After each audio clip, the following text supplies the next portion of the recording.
चातुर्मासातला पहिला मास श्रावण मास आणि त्याच्यामध्ये सर्वात प्रथम येतो तो नागपंचमीचा सण. नागांची पूजा हा पूर्वापार परंपरेनुसार आपल्याकडे साजरा होतो.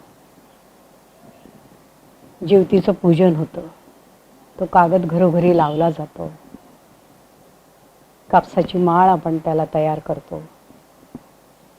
या सगळ्या आपल्या परंपरांमध्ये खूप सुंदर असं ज्ञान आहे. ते ज्ञान, त्या ज्ञानाने आपण समृद्ध व्हावं याकरता हा चातुर्मास दिलेला असतो. वातावरणच असं असतं या संपूर्ण चातुर्मासामध्ये की आपण हलके होतो, शांत होतो आणि आतूनच आपल्याला सात्विकतेचे हुंकार यायला लागतात आणि आपण स्वतःहूनच काही व्रत करायला, नेम करायला, नियम करायला, काही पोथी वाचन करायला, ग्रंथ वाचन करायला, ग्रंथ अवलोकन करायला तयार होतो. मनच ओढावतं तिकडे. हे वातावरणच असं असतं. क्षणभर पाऊस, क्षणभर ऊन. हे वातावरण आत्म्याने अनुभवणं हा एक खूप सुखद असा परमेश्वरी अनुभव आहे. साक्षात्कार म्हटलं तरी चालेल. आणि त्याच्यासाठी आपल्याला तयार करून घेतात. म्हणजे हा जो परमेश्वरी अनुभव आहे की क्षणात सरसर सरसर शिरवे आणि क्षणात फिरूनी ऊन पडे. ह्या क्षणाचा जो खेळ आहे ऊन पावसाचा, या खेळाचे आपण सवंगडी असणं हा खूप दुर्मिळ दुर्लभ परमेश्वरी योग आहे. आणि ह्या योगाकरता तुम्हा आम्हाला तयार करून घेतात ते महिने ज्याच्याकडे आपलं फारसं लक्ष नसतं. पौष, माघ, फाल्गुन, चैत्र आणि ज्येष्ठ हे ते 5 महिने आहेत जे आपल्याला या वातावरणाकरता तयार करतात. वैशाख आणि आषाढ या महिन्यांचा का नाही उल्लेख केला, तर हे तपासतात ते ज्ञान मुरलं किती आहे. ज्याच्यामध्ये मुरेल तो यमालाही परतवू शकतो आणि अक्षयीचा रहिवासी या पृथ्वीवर होऊ शकतो. ज्याच्यामध्ये ज्ञान परिपूर्ण होईल, जो ज्ञानाने परिपूर्ण होईल, तो रूप पाहता लोचनी सुख झाले ओ साजणी या मार्गावरती चालायलाही लागेल. सर्व सुखाचे आगर बाप रखुमा देवीवर ही त्याची खूण त्याला मनोमनी पटेल आणि तो या मार्गावरनं मग ढळणार नाही. हे सगळे मास, हे सगळे महिने आपल्याला अभ्यासायचे आहेत, बघायचे आहेत. आपली वाढ त्यांच्यामध्ये आहे. नाशिक क्षेत्री जे कपिकुल सिद्धपीठ आहे, पंचवटीमध्ये रामकुंडाजवळ गोदावरीच्या तीरावरती त्या कपिकुल सिद्धपीठांमध्ये भगवान श्रीकृष्ण आणि भगवती श्री रुक्मिणी परमेश्वरी या भगवान शेषांवरती विराजमान आहेत. भव्य दर्शन, सुंदर दर्शन सद्गुरू गजानन महाराजांच्या आदेशाने स्वतः उत्तराधिकारी कृष्णमयींनी ते स्वरूप उभं केलेलं आहे. इथे शेषांना सप्तमुख आहेत. 7 मुख. 7 गोष्टींमध्ये जे जे सौख्य, आनंद, शांती, ऐश्वर्य दडलेलं आहे ते सगळं या सप्तमुखांमधल्या शेषांमध्ये आहे. आज ज्यांची पूजा आपल्याला करायची आहे नागपंचमी म्हणून, काय आहेत हे शेष? हे शेष आहेत. शेष, भगवान शेष अवतार घेतलेत शेषांनी.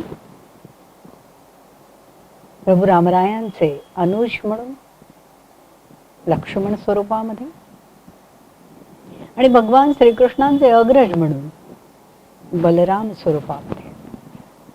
शेषांच्या माथ्यावर पृथ्वी आहे. आज हा पृथ्वीवासियांचा उत्सवाचा दिवस आहे, आनंदाचा दिवस आहे, वृद्धी होण्याचा दिवस आहे. आणि शेष म्हणजे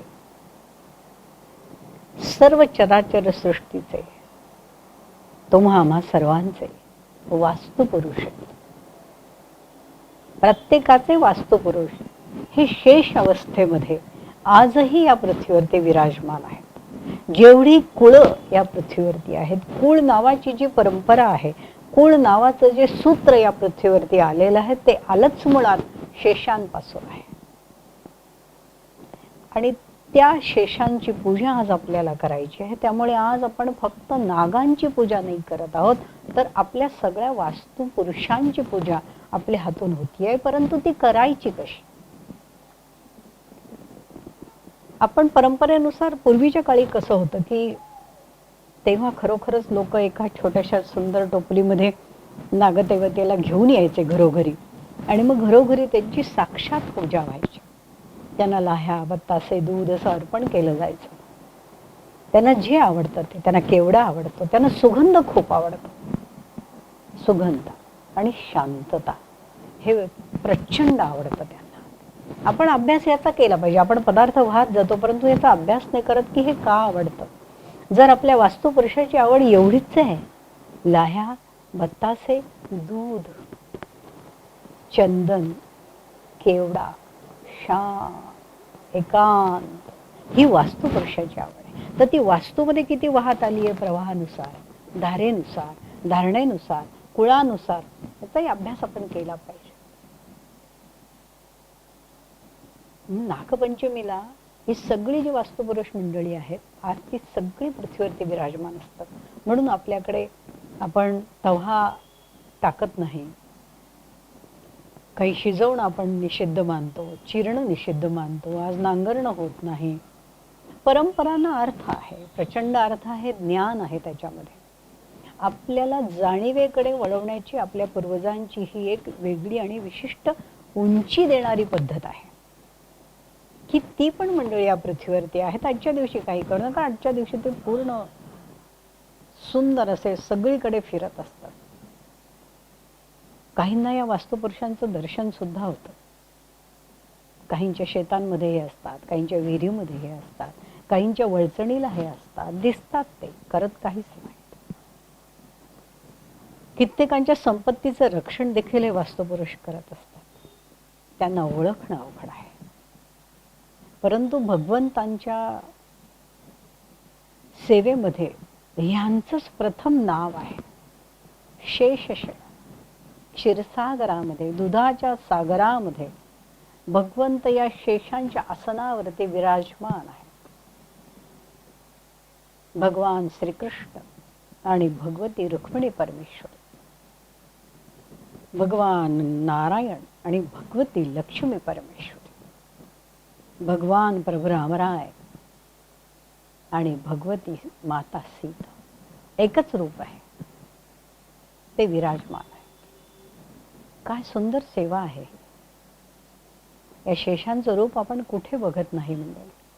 आपल्या घरात तर ते आहेच, परंतु महादेवांच्या कंठामध्येही ते आहे. श्री गणेशांच्या उदरावर कटिबंधन ते आहे. फणीवर बंधना फार सुंदर आहे, दर्शन सुंदर आहे. महादेवांच्या कंठामधल्या नागांचं दर्शन,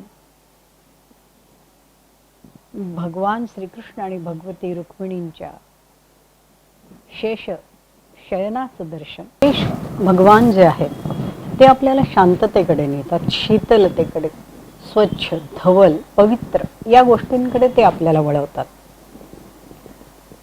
शेषांची उत्पत्ती फार कठीण अशा प्रसंगामधून झाली आहे. मात्र आपल्याला समुद्र मंथनाचा प्रसंग सगळ्यांना माहीत असेल. जे जे वेगळे वेगळे रत्न निघाले, वस्तू निघाल्या, त्यामध्ये विष देखील निघाले. आणि ते विष इतकं जहाल आणि भयानक होतं की त्यांनी सृष्टीमध्ये प्राणी, पक्षी, जीवसृष्टी, निसर्गसृष्टी, देवसृष्टी हे नष्ट व्हायला लागले. महादेवांनी त्या भयानक अशा प्रसंगामध्ये प्रभू रामरायांचं स्मरण केलं आणि त्या विषयाची पहिली उंजळ भरली. आणि त्यांनी ते विष जेवढं म्हणून निघालं तेवढं म्हणून प्राशन केलं. प्रभू रामरायांचं स्मरण त्यांनी केलेलं, कंठामध्ये एक हाक, आपण जी हाक मारतो, जी साद घालतो, जसं आपल्याला एखादी गोष्ट अशी कठीण दिसली, भीतीदायक दिसली तर आपल्या मुखातून अचानक अनायास निघतं. आपल्याला त्यावेळेला काही आठवावं लागत नाही, चटकन निघतं, अरे बापरे. किंवा काही दुखलं खोपलं तर आपण ऐक असं चटकन म्हणतो. तसंच महादेवांच्या मुखातून चटकन प्रभू रामराया असं निघालं. आणि तत्क्षणी त्यांनी ती ओंजळ भरली आणि प्राशन करायला सुरुवात केली. भयानक दृश्य होतं ते. एकट्या महादेवांची ती ताकद आहे विष प्राशन करण्याची. कठीण आहे. हे विष मीराबाईंनी प्यायलं आहे भगवंता करता. हेच विष वेणास्वामींनीही प्यायलं आहे भगवंता करता. विष पचवणं खूप अवघड आहे. महादेवांनी ते प्यायला सुरुवात केली आणि ते सर्व विष ते प्यायले. आपल्याला सर्वांना कल्पना आहे की त्याच्यानंतर त्यांना नीलकंठ म्हटलं गेलं, कारण त्यांचा कंठ निळा होता. परंतु ज्यानं हाक मारली होती ते त्या कंठामध्ये आधीच विराजमान झाले आणि त्यांनी विषाचा तो जो प्रभाव होता भयानक असा. आज आपण एका विषाणूचा प्रभाव बघतो आहोत पृथ्वीवरती. किती भयानक आहे, किती भयानक आहे. पृथ्वीवरच्या जीवांना किती तिने घाबरवून सोडलंय. सुचत नाहीये, मार्ग सापडत नाहीये. विषाणूच येतो आणि हे प्रत्यक्ष विष. म्हणून रामराय तिथे आले आणि त्या कंठामध्ये, त्या तेवढ्याच भागामध्ये ते विष तिथेच राहिलं. समर्थ रामदास स्वामी महाराजांनी एक भगवंत महादेवांविषयी लिहिलं आहे. ते पद फार सुंदर आहे, भजन आहे. असं आहे ते. सुरेंद्र चंद्र शेखरू अखंड ध्यात सेहरू, जनांस सांगतो खुणा श्रीराम राम हे म्हणा. त्यामध्ये ते म्हणतात विषे बहुत पोळले विशेष अंग जाळिले,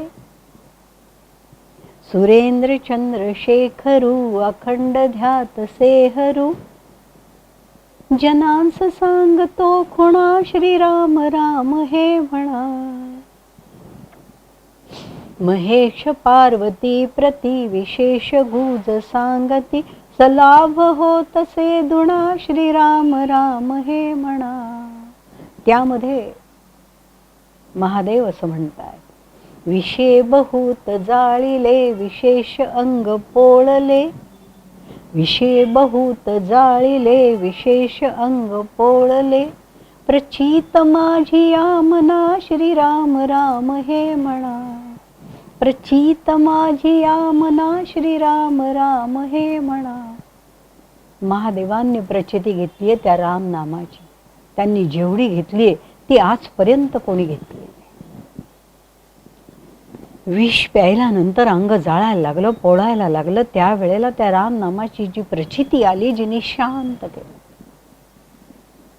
ते विष रामरायांनी काढून घेतलं. त्या नामामध्ये ते विष आपोआप काढून घेण्याचं सामर्थ्य आलं. उरलेलं जे विष होतं, जे कडांना लागलेलं होतं, नसांना लागलेलं होतं, कंठाच्या आजूबाजूला जे रेंगाळत होतं, थांबलं होतं, ओघळत होतं आणि ज्यांनी पोळलं जात होतं सगळं, ते प्रभू रामरायांनी आपल्या नखांनी ओढून घेतलं. पूर्ण नखांनी. नसांमधलं उरलेलं शेष जे कंठात राहिलं होतं ते सर्व प्रभू रामरायांनी ओढून घेतलं आणि महादेव शांत झाले, शीत. हे जे ओढून घेतलं नसांमधून, जे शेष राहिलेलं ओढून घेतलं, ते हे भगवान शेष आहेत. आणि म्हणून ते त्यांच्या पाठीवरती त्या नखांचे खवले असतात, खूण असते, खूण आहे खवले. प्रभू रामरायांच्या नखांच्या स्पर्शाने त्यांना अनंत विद्या अवगत झाल्या. भगवान शेषांना फार सुंदर आहे हे सगळं. आणि त्यांची आकार, त्यांची अवस्था, त्यांचं दर्शनही याच पद्धतीचं आहे. ते स्वतःचं शरीर कसंही वळवू शकतात. ते जमिनीमध्ये बीळ पाडून स्वतःला कितीही अंतरावर खोल नेऊ शकतात. त्यांना कायाकल्पाची विद्या प्राप्त झालेली आहे, त्याच कंठामध्ये, त्याच स्पर्शात. ते स्वतःच्या शरीराची कात काढून टाकून पुन्हा नवीन संजीवन धारण करू शकतात. ते ज्ञान त्यांच्याजवळ आहे. उत्पत्ती या पद्धतीने झाली आहे. महादेवांच्या कंठामधून शेषांचा जन्म झाला आहे, उत्पत्ती झालेली आहे. आणि ते आपल्या सगळ्यांचे वास्तुपुरुष आहेत. किती थोर परंपरा आपली आहे, त्याचं स्मरण आजच्या दिवशी आपल्याला करायचं आहे. त्याचं वंदन, अर्चन, जी नवविधा भक्ती आहे ती आजच्या दिवशी आपल्याला पूर्ण करायची आहे. या ज्या पायऱ्या आहेत, या पायऱ्या चढण्याकरताच आपल्या वास्तूमध्ये हे इतके सुंदर असे आपल्या सगळ्यांच्या कुळाचे वास्तुपुरुष आहेत. आणि त्यांना आजच्या दिवशी लाह्या, बत्तासे, दूध, दुधारी आहेत. हे सगळे जे वास्तुपुरुष आहेत हे दूध आणि बत्तासा एवढाच आहार करतात, जो आपण सद्गुरू श्री गजानन महाराजांच्या मानसपूजेमध्ये दिलेला आहे. दूध, केशरी, वरी, बत्तासा हे दिलेलं आहे. हे त्यांना आवडतं. स्वच्छ बत्तासा हा प्रकृतीलाही थंड आहे, मेंदूलाही थंड आहे आणि स्मरणशक्तीला उत्कृष्ट आहे, अत्यंत उत्कृष्ट. दूध घ्यायचं, केशर घालायचं, जे काय आपल्याला दुधाला नटवता येईल स्वादानुसार तेवढं ते करावं, काही हरकत नाही, कारण तो नैवेद्य आहे शेवटी. केशर, वेलची, जायफळ त्याच्यामध्ये घालायचं. आणि जाळीदार जो बत्तासा आहे, खरं तर पद्धत अशी आहे की आपण जर फुलपात्रामध्ये दूध घेतलं किंवा वाटीमध्ये जर दूध घेतलं तर वाटीत दूध घेतलं तर बत्तासा एवढा, फुलपात्रात दूध घेतलं तर बत्तासा एवढा, तेवढा त्या आकारमानानुसार तो जाळीदार बत्तासा, त्याची जी जाळी आहे ती जाळी त्या दुधावर ठेवून द्यायची. आणि तो बत्तासा ते दूध पितो, तो पितो आणि तो विरघळायला लागतो. ते विरघळणं बघणं हे आपलं ज्ञान आहे. विरघळणं, एखाद्या गोष्टीमध्ये विरघळून जाणं, श्रीकृष्णांच्या बासरीमध्ये विरघळून जाणं. श्रीकृष्ण आणि गायी वनामध्ये आहेत ते दृश्य पाहून विरघळून. प्रभू रामराय पंचवटिकेमध्ये बसलेले आहेत शांत, ते पाहून विरघळून. खळखळ खळखळ खळखळ गोदावरी वाहती आहे सीतामातांच्या चरणांवर, प्रभू रामरायांच्या चरणांवर, भगवान लक्ष्मणांच्या चरणांवरून. आणि बघत राहा, त्या तीर्थात डुंबत राहावं, विरघळून जावं. विरघळून जाण्याचा अनुभव आजच्या दिवशी घेऊ शकतो. आजचा दिवस आहे विरघळून जाण्याचा. अहंकार विरघळावा, कपट विरघळावा, संपून जावं. प्रार्थना करू शकतो आज वास्तुपुरुष, भगवान शेषा, हे विष जाऊ दे. या विषाने अपरापर का कळत नाही आहे, हे विष संपू दे, अमृत येऊ दे. करुणेचं, प्रेमाचं, मित्रत्वाचं, बंधुत्वाचं, एकत्वाचं अमृत येऊ दे. म्हणून शेष त्यांना म्हटलं जातं. शेष जे शेवटी राहिलं, शेष राहिलं, ते निशेष केलं रामराय. आणि ते निशेष जे झालंय त्यावरती या सगळ्या गोष्टी आज आधारित आहेत. म्हणून ही वास्तुपुरुष सगळे दुधाहारी आहेत. दूध, बत्तासा आणि लाह्या. केवडा आवडतो त्यांना, शांत केवडा. केवड्याला काही फळ नाही, फूल नाही, पान आहे ते, पण सुंदर पान आहे, सुंदर. त्यांना संगीत अत्यंत आवडतं, संगीताचे ते अत्यंत भोक्ते आहेत. स्वरांची त्यांना उत्तम जाण आहे. बासरीवरती त्यांचं अत्यंत प्रेम आहे, पण स्वर स्थिर पाहिजे, सतत खालीवर स्वर नाही, शांत एकालयी.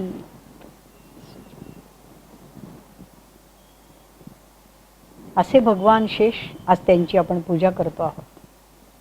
म्हणून शक्यतो वाटीमध्येच, म्हणजे पसरट भांड्यामध्येच आपण दूध ठेवावं. मनोमन कल्पना करावी. पूर्वीच्या काळी लोक येत होते, त्यांच्या कुळाची परंपरा असायची, की त्या लोकांच्या कुळाची परंपरा असायची. आता खूप गोष्टींच्या परंपरा वेगळ्या वेगळ्या, त्याचे धंदे झाल्यामुळे किंवा त्याला विचित्र स्वरूप आल्यामुळे ते बंद केलं.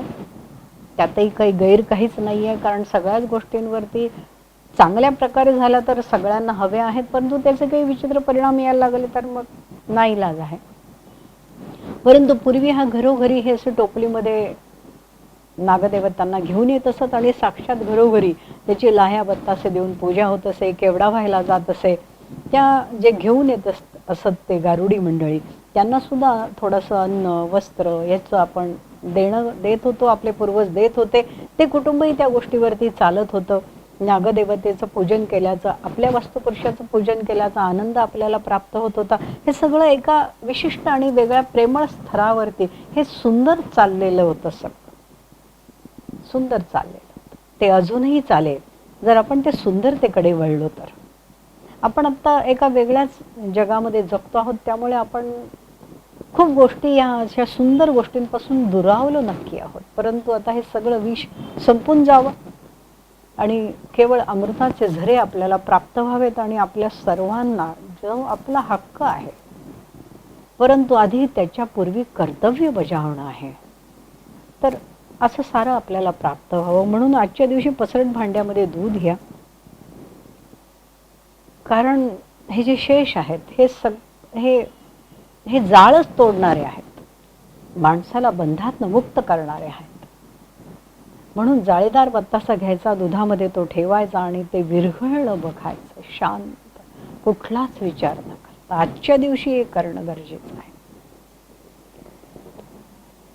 भगवान श्रीकृष्ण आणि रुक्मिणी, लक्ष्मी आणि नारायण यांचं दर्शन कपिकुलामध्ये साक्षात घडतं.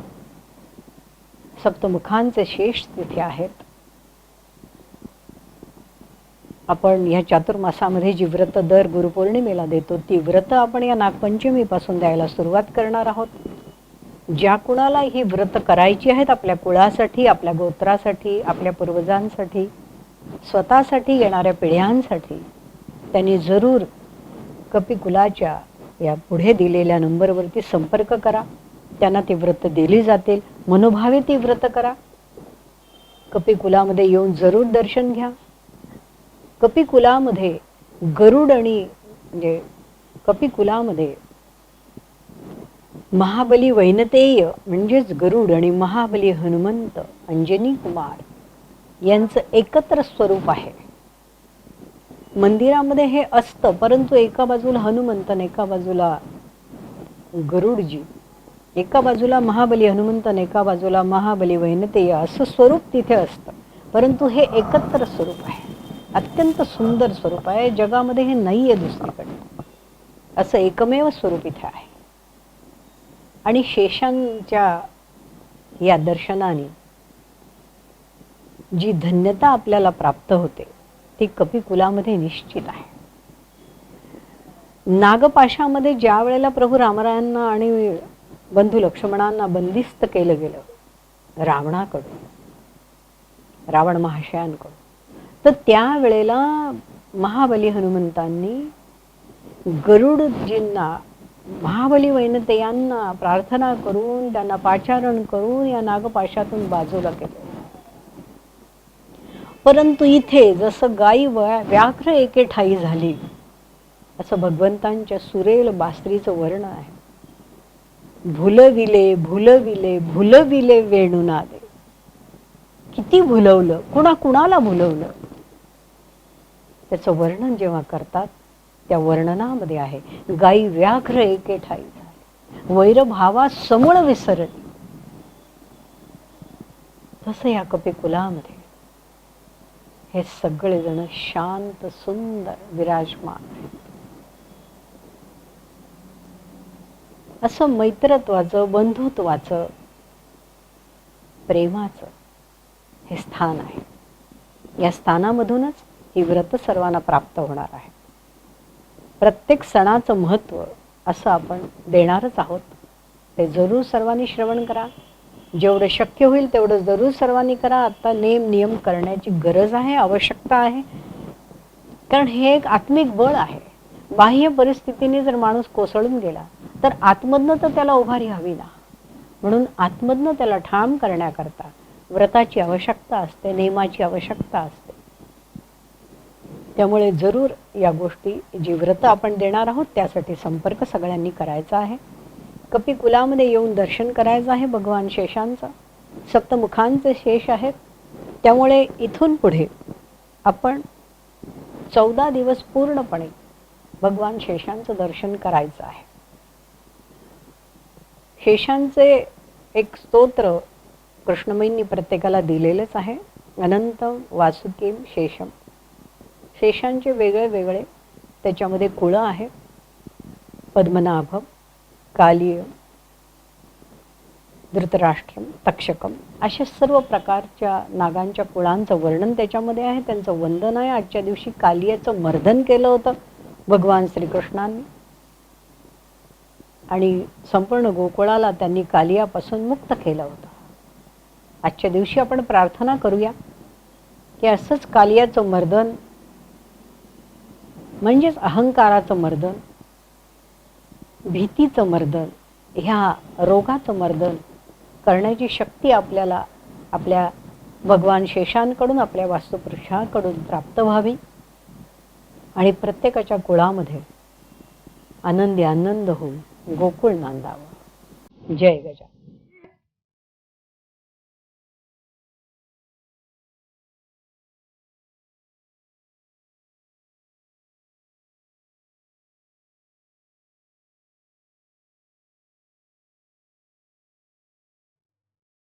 आणि ही सर्व सूक्ष्मता आपल्याला आपल्या सद्गुरूंकडून प्राप्त होते, समजते, कळते. ऐकायचं फक्त. म्हणून किराणा मालाची यादी देताना त्या यादीमध्ये सर्वात प्रथम